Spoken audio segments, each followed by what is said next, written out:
Hi, daily coaching tip. Are the goals that you set for yourself for this year, for 2024, effective? If you know me, you know that I've worked in the corporate world for over 30 years, and one of the things that the corporate world does well is setting goals and setting smart goals. Another key element to make sure that your goals are effective is to make sure that it is phrased in a way of what you want more of, not what you want less of. You don't want to say, I want to lose X number of pounds. You want to say, I want to be this weight and be at my best health. So let's break down the SMART goal. So S is specific. You need to have some clarity and specificity around what you want to achieve. The M is measurable. How will you know when you achieve your goal?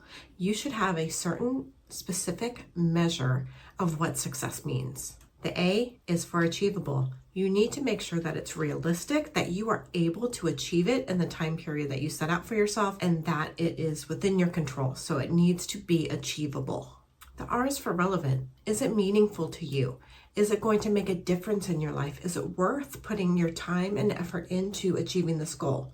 And the T is for time bound. So you need to have a time frame by which you want to achieve this goal or see success. So make sure that you have some sort of time frame associated with your goals. In the comments, share one of your 2024 SMART goals with me. If you need help crafting them, let me know.